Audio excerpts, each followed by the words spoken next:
Hello नमस्कार सभी को।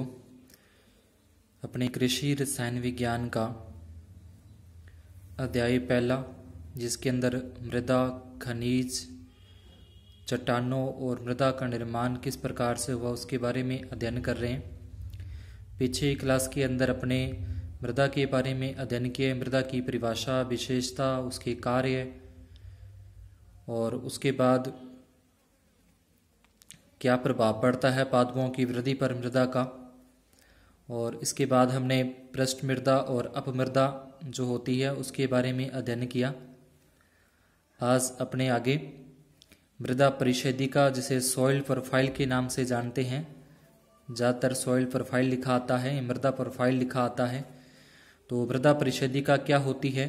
तो अगर अपने मृदा को ऊपर से नीचे की ओर अगर काट लगाते हैं भूमि के अंदर, अगर अपने ऊपर से नीचे की ओर गड्ढा खोदते हैं कोई, तो उसमें विभिन्न प्रकार के अपने को संस्तर दिखाई देते हैं या परतें दिखाई देती हैं। ऊपर की परत अलग होगी, थोड़ा सा नीचे जाएंगे अलग परत आ जाएगी, उसका रंग अलग होगा, उसके अंदर गुण अलग होंगे।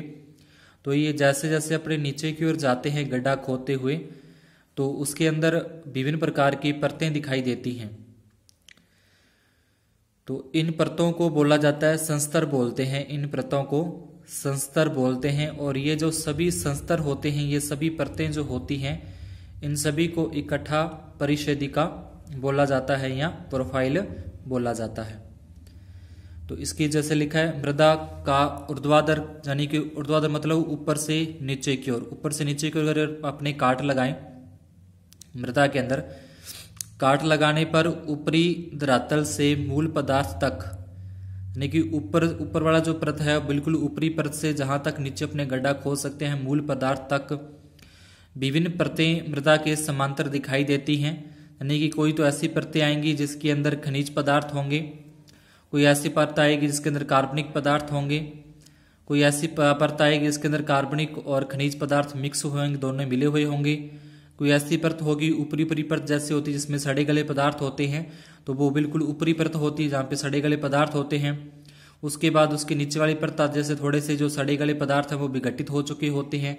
तो इस तरीके से जैसे जैसे अपने नीचे की ओर जाते हैं, बिल्कुल लास्ट में नीचे जो जाते हैं तो कठोर चट्टानें आ जाती हैं। तो ये जो विभिन्न प्रकार की परतें दिखाई देती है इनको बोला जाता है संस्तर कहते हैं। मृदा के इसी ऊर्ध्वाधर काट करने के उपरांत संस्तर दिखाई देते हैं। मृदा के ऊर्ध्वाधर अनुभाग के विभिन्न संस्तर दिखाई देते हैं, यानी कि विभिन्न प्रकार के संस्तर दिखाई देते हैं। इन सभी को मृदा परिशोधिका कहते हैं, यानी कि जो विभिन्न प्रकार के परतें दिखाई देगी या संस्तर दिखाई देंगे उनको बोलते हैं परिशोधिका। मृदा परिशोधिका को ओ यानी कि ये भागों में बांटा गया है, कौन कौन से उसके संस्तर होते हैं, कौन कौन से उसकी परतें होती हैं, तो उसके नाम है ये। ओ परत होगी जो बिल्कुल ऊपरी परत होगी जहाँ पे सड़े गले पदार्थ सीधे अपने नग्न आंखों से उसको देखा जा सकता है, जो भूमि की बिल्कुल ऊपरी होती है, ओ। उसके बाद ए आ जाएगा, फिर बी एवं सी बड़े अक्षरों से प्रदर्शित किया जाता है। इन सभी को बड़े अक्षरों से, यानी कि बड़ा ओ, बड़ा ए, बड़ा बी और बड़ा सी से प्रदर्शित करते हैं। शीर्ष संस्तर के नीचे ठोस चट्टान आर होती है, यानी कि जो बिल्कुल ठोस चट्टानें होती हैं उनको आर संस्तर के नाम से, जहां आर संस्तर से प्रदर्शित किया जाता है। तो ये चित्र के अंदर आप देखोगे कि इस तरीके से चट्टाने के अंदर जो भूमि है उसके अंदर अपने काट लगाते हैं। जैसे ये तो बिल्कुल ऊपरी परत हो गया, उसके बाद ये देखो तो यहाँ तक आप देखोगे कुछ अलग प्रकार की दिखाई देती है, फिर यहाँ तक देखोगे तो कुछ अलग प्रकार की मृदा दिखाई देती है, उसके बाद नीचे अलग प्रकार की मृदा, फिर नीचे अलग प्रकार की मृदा।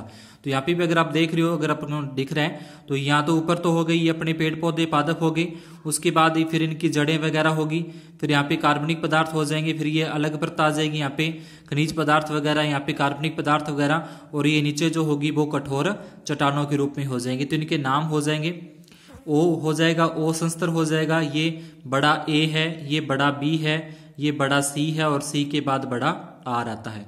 तो इस तरीके से इनके नाम है अपने ये, इसको बोलते हैं मृदा परिशोधिका। इसके बाद अपने आगे मृदा परिशोधिका में समांतर परतें जो एक दूसरे से गुणों में भिन्न होती हैं, यानी कि ऊपर की परत कुछ अलग गुण लिए होंगी, उसके बाद नीचे वाली और उसके अंदर गुण होंगे। तो इस तरीके से अलग अलग गुणों के अंदर ये सभी परतें होती हैं, यानी कि उनकी अलग अलग विशेषताएं होती हैं, अलग अलग प्रकार की होती हैं। तो इसका विवरण निम्न प्रकार से है। तो सबसे जो ऊपरी परत आती है वो याद रखना है कि ओ संस्तर होता है सबसे ऊपर वाला, इसे ओ संस्तर कहते हैं। इसमें O1 उपसंस्तर होता है, यानी कि जो O है O को आगे दो भागों में बांटा इसने।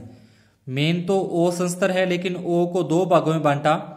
एक तो उसके अंदर आ गया A उपसंस्तर, बिना सड़े गले पदार्थ होते हैं, यानी कि जो पदार्थ अपने मृदा के अंदर मिलते हैं वो बिना सड़े गले होते हैं, यानी कच्चे पदार्थ होते हैं बिल्कुल, जिन्हें नग्न आंखों से पहचाना जा सकता है। उसके बाद आता है यानी कि O1 उपसंस्तर है, उसके नीचे जैसे कि मान लो कि यहाँ पे O1 संस्तर है, इस O1 संस्तर के नीचे यहाँ तक जो आएगा वो मान लो कि O2 संस्तर है।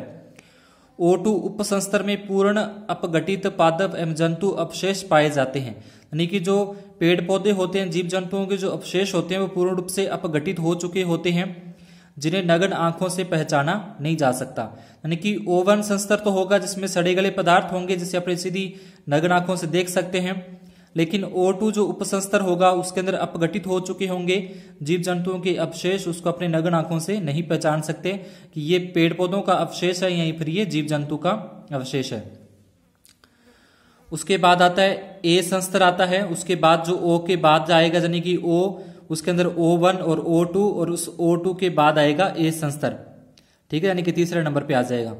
जैसे सबसे ऊपरी खनिज संस्तर है, यानी कि इसके अंदर खनिज बहुत मात्रा के अंदर पाए जाते हैं, जैसे लोहा, तांबा, एल्यूमिनियम वगैरह है, ये जो खनिज होते हैं ये इस A संस्तर के अंदर पाए जाते हैं। इस संस्तर में A1 उस उपसंस्तर हो, यानी कि एक A1 उपसंस्तर होगा इसके अंदर भी, यानी कि A का उपभाग होगा। तो A1 उपसंस्तर में कार्बनिक पदार्थों का खनिजों के साथ मिश्रण पाया जाता है, यानी कार्बनिक पदार्थ और जो खनिज है उन दोनों का मिश्रण पाया जाता है A1 के अंदर, जिसके कारण इसका रंग गहरा होता है। उसके बाद A2 उपसंस्तर में मृत्तिका यानी कि मिट्टी, लोहा, एल्यूमिनियम के ऑक्साइड का निक्षालन नीचे के संस्तरों में हो जाता है, यानी कि जो अपना A1 संस्तर है उसके अंदर तो कार्बनिक पदार्थ और खनिजों का मिश्रण होगा।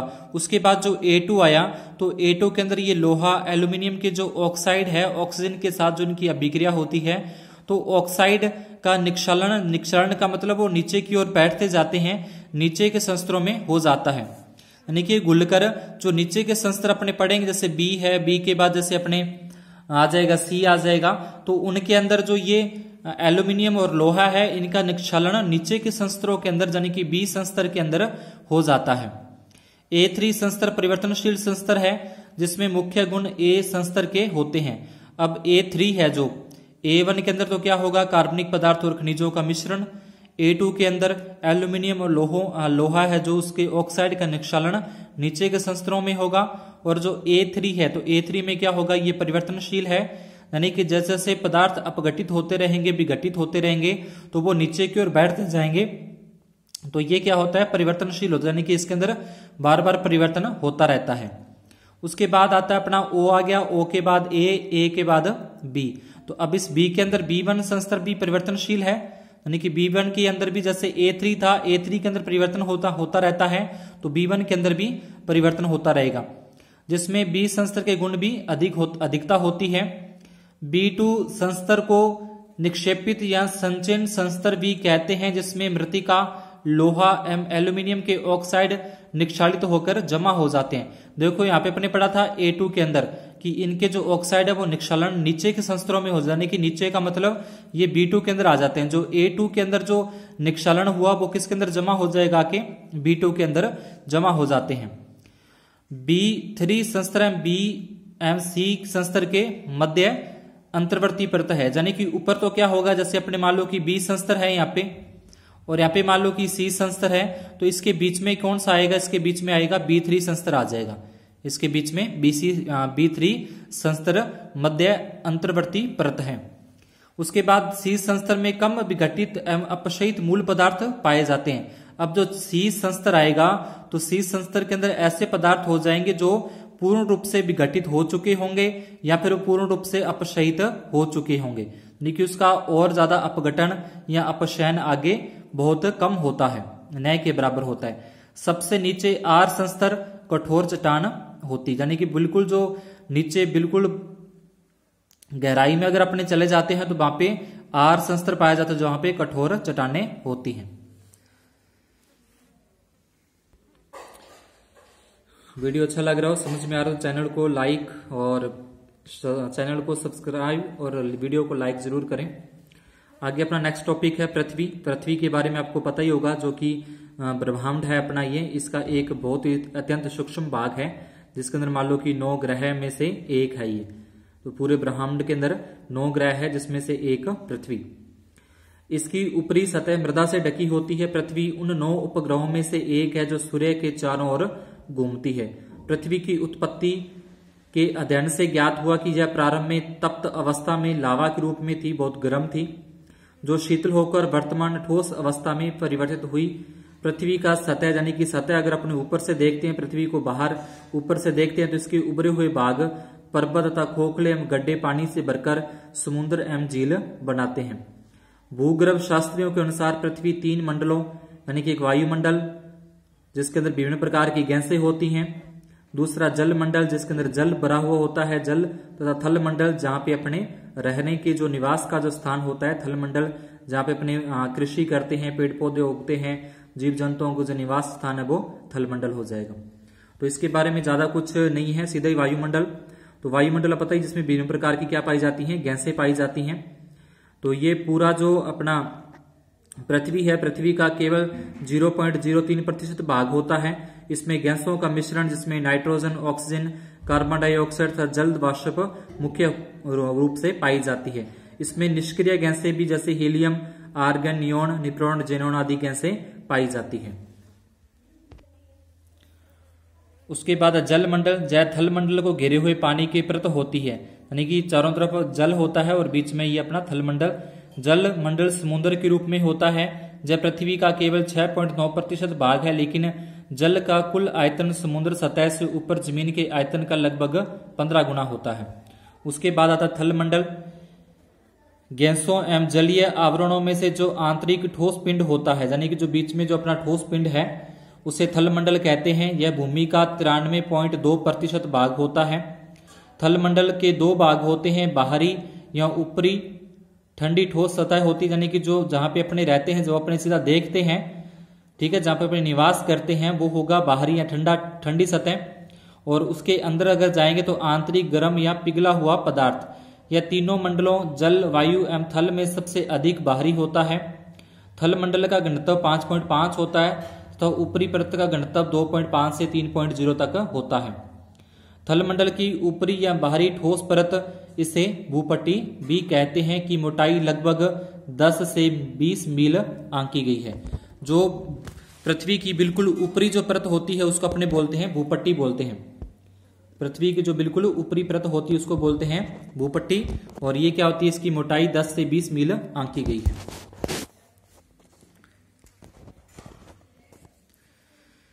इसके बाद है भूपट्टी।